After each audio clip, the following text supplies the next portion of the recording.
My brother's girlfriend humiliated my 5-year-old daughter at Thanksgiving. She thought she was better than everyone. But by Christmas, she learned exactly what happens when you mess with a family that fights back. If you've ever wanted to see karma served piping hot, you're in for a treat. And hey, if you believe in poetic justice, hit that subscribe button, smash that like, and drop a comment telling me the most satisfying revenge you've ever witnessed. Now, let's get into it. Thanksgiving is supposed to be warm, family laughter, the smell of turkey filling the air. But that year, it felt like we'd all stepped into a silent battlefield. My brother Jake brought his new girlfriend, Melissa. She'd only been around for 4 months, but Jake was already acting like she was the one.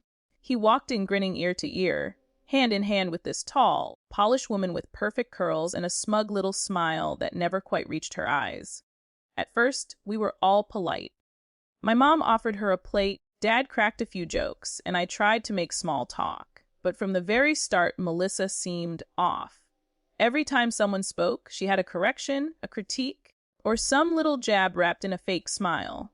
When my mom proudly set down the turkey, Melissa's nose twitched like she'd smelled something sour.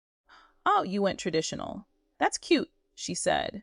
"My family does seafood. Lobster, crab legs, real celebration food." Mom just blinked. She laughed it off, but I saw the flash of hurt in her eyes. Then Melissa took one bite of the turkey and said, "It's a bit dry. You probably didn't brine it." My dad gave her a look, the kind that said you're one sentence away from being uninvited next year. But she didn't seem to notice. She kept going, commenting on store-bought rolls, saying things like, "Oh, we never buy those. My family always bakes from scratch." You could cut the tension with a butter knife. But the real issue started when she turned her attention to my daughter, Lily. Lily's 5, the sweetest little girl. Shy but bright, with this adorable gap between her teeth. She was telling Melissa about her school play, her eyes lighting up as she said, "Me and my friend are going to be trees." Melissa smiled that same condescending smile and said, "Your friend and I, sweetie." Her voice dripped with fake sweetness, but the way she said sweetie made my skin crawl. Lily's face fell. She looked down at her plate, suddenly quiet. I clenched my fork a little tighter, but tried to stay calm. Maybe she didn't mean it that way. Maybe she was just trying too hard. But a few minutes later, it happened again. Lily was talking about the props for the play, saying, "I already done it." And Melissa chuckled. "You did it, dear. Not done it." I watched my daughter's lip tremble.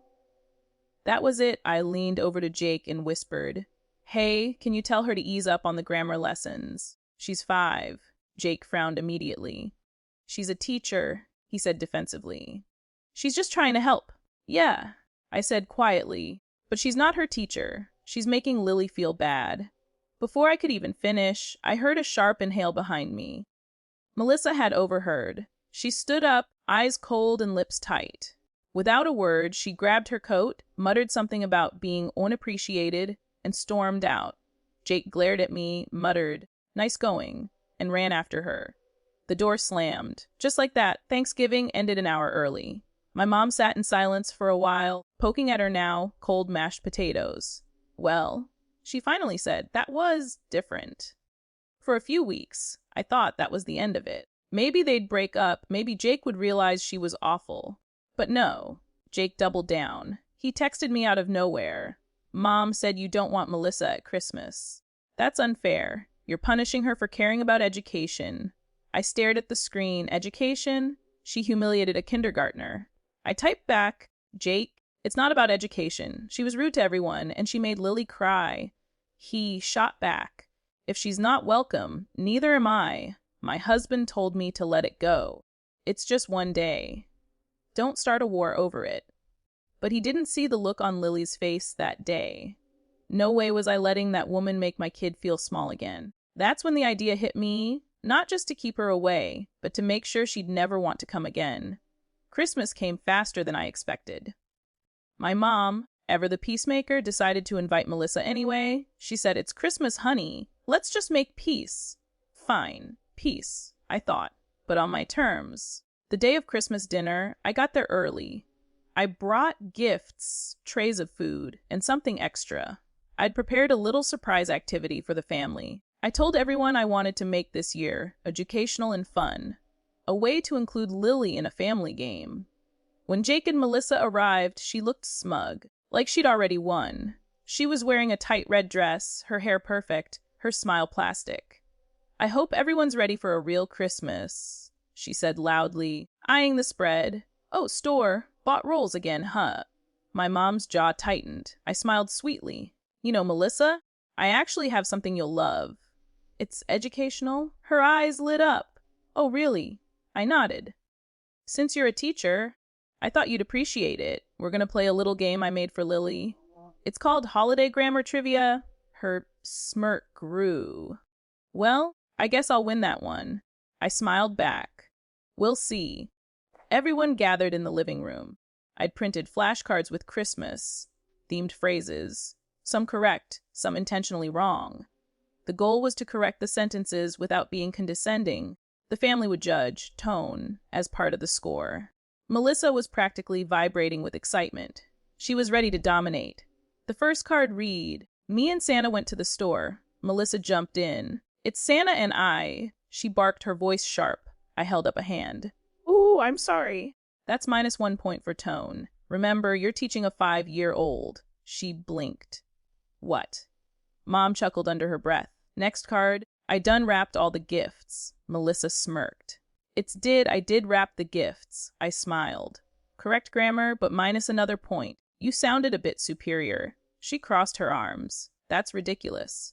Dad, trying not to laugh, said, "Hey, those are the rules. Teach." As the game went on, Melissa's face turned redder and redder. Every time she snapped or corrected too harshly, I deducted points. Lily, meanwhile, was giggling as she took her turn, and we all praised her warmly for getting one right. By the end, Melissa was in last place. Lily was second. My mom, of all people, won the game. I announced, "Well, looks like Mom's our grammar queen this year. Melissa, maybe next time you'll score higher if you work on your delivery." The room erupted in laughter. Even Jake couldn't hide a smirk. Melissa's smile twitched, then cracked. She stood up abruptly, muttering, "I don't have to sit here and be mocked." I tilted my head. "Oh, I'm sorry, sweetie. Didn't mean to hurt your feelings." Her eyes narrowed, realizing exactly what I'd done. She grabbed her coat, again, and stormed out. Jake followed her, just like before. But this time, no one asked him to. Mom sighed, but smiled faintly. "You know," she said, "that was surprisingly satisfying." Lily snuggled up to me and whispered, "Mommy, she didn't like the game." I kissed her forehead. "That's okay, baby. Some people don't like learning when it's their turn." Jake texted me later that night, furious. "You humiliated her on purpose." I replied, "No, she humiliated herself. I just gave her a chance to show who she really is." He didn't respond, but a few weeks later, I found out they'd broken up. Apparently, she'd told him his family was uncultured and childish. Funny how that worked out. Sometimes revenge isn't loud, it doesn't need yelling or plotting. It's just about holding up a mirror and letting people see themselves clearly. If you enjoyed that story, make sure to like, subscribe, and share it with someone who believes in poetic justice.